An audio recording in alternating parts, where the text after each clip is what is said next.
You're gambling with World War III. Это нарушает нашу безопасность, расширение НАТО.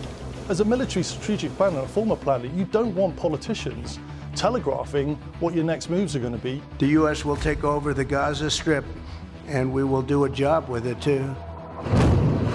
A peacekeeping force does not exist with a ceasefire.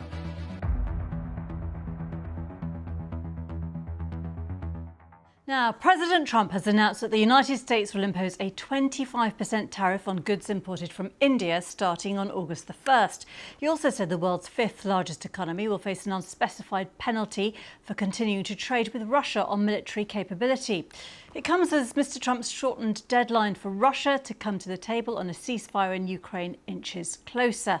With me to discuss, as ever, is our resident analyst, Mikey Kay, former assault helicopter pilot and senior officer in the British military. Good to see you again, Mikey. You too. So lots of talk now on secondary sanctions. We hear Donald Trump talking about this week. How does that affect President Putin's ability to target Ukraine if these secondary sanctions do indeed come in? Yeah, lots to get through tonight.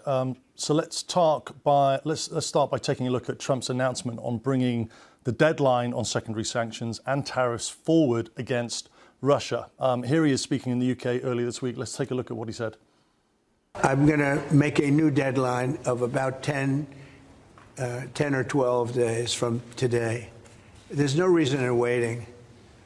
There's no reason in waiting. It's 50 days. I want to be generous, but we just don't see any progress being made. Yeah, in terms of a response by Russia, Kremlin spokesperson Dmitry Peskov said that Russia is quote-unquote immune from the impact based on previous sanctions. But interestingly, former Russian President Dmitry Medvedev, a close ally of Putin, responded on Twitter. Let's have a look on slide. Medvedev wrote, "Each new ultimatum, quote, is a threat and a step towards war, not between Russia and Ukraine, but with Trump's own country."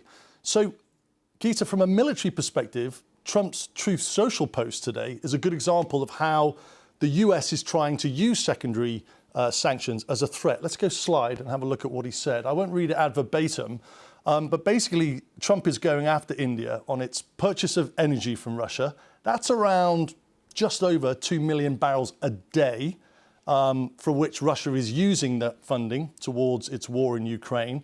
25% tariff indicated by Russia on that post. And then he also mentions India's purchase of military equipment from Russia. And there's a penalty that he says, but there's no idea of what that penalty actually is. The Indian government have responded today saying that the two countries have been engaged in negotiations on concluding a fair, balanced and mutually beneficial bilateral trade agreement over the last few months. We remain committed to that objective. So while Trump has said what his potential intent is, there's this sort of indication that there's still some wiggle room from India to actually sort something out. Now, what's interesting is the Truth Social post by Trump goes after India and its Russian military capability equipment purchases. But the counter to that is that India could then pivot away from the US on the purchasing of military capability. So, for example, India's fast jet fleet comprises of around 70% Russian-made jets. I'll give you an indication of what they got. Let's go slide, please. So this is the Indian Air Force Russian-made Sukhoi 30. It entered service with India in 2002. It's its latest purchase, but it's still quite old, 23 years. Then, if we go slide, this is the Indian Air Force Russian-made MiG-29. Now, this has been upgraded with a life extension that could see it in service with the Indian Air Force into the 2030s. And important to point out, just historically, India has had a very long-running and established relationship with Russia, partly as a juxtaposition to being under too much US pressure. The US had historically supported India's arch nemesis in a way, Pakistan, who it sees as a security threat.